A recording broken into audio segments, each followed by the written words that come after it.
सभेसाठी आहे ती मतदानाची प्रक्रिया पूर्ण झालेली आहे आणि उद्या निकाल खरं तर येणार आहे।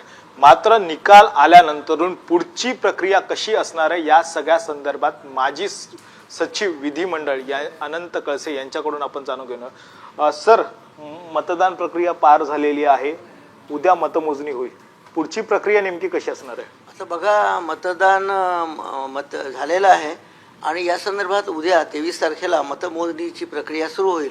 कारण ही 14वी विधानसभा 26 नोव्हेंबरला त्याचं मुदत संपुष्टात येईल आणि त्याआधी 15वी विधानसभा स्थापन होणं अत्यंत आवश्यक आहे। तर आता मला वाटतं की 23 तारखेला मतमोजणी सुरुवात होईल आणि रात्रीपर्यंत निकाल सगळे जाहीर होतील।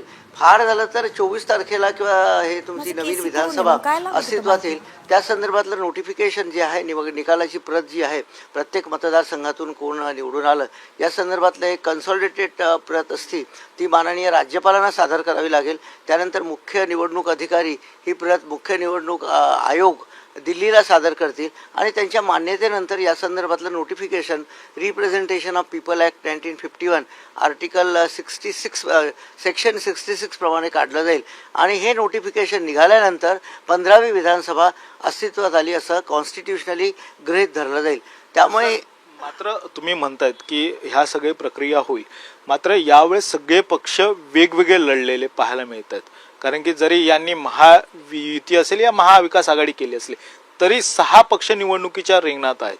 कसं बघताय त्याकडे? यामध्ये आता त्याचं स्पष्टता अशी आहे की ह्या सगळ्या प्रीपोल अलायन्स आहे, म्हणजे निवडणुकीच्या अगोदर यांच्या अलायन्स झालेल्या आहेत, महाविकास आघाडी किंवा महायुती।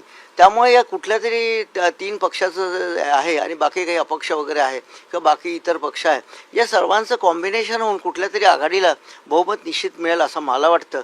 पण समजा असं गृहीत धरा की बहुमत मिळालं नाही कुठल्याही पक्षाला, तर मग राज्यपालांचं पुढे जी घटनात्मक जे कर्तव्य असतं की ते सगळ्यात मोठ्या पक्षाला, ज्या पक्षाला सर्वात जास्त जागा मिळालेल्या आहेत, त्याला ते सरकार स्थापनेसाठी निमंत्रण करतील।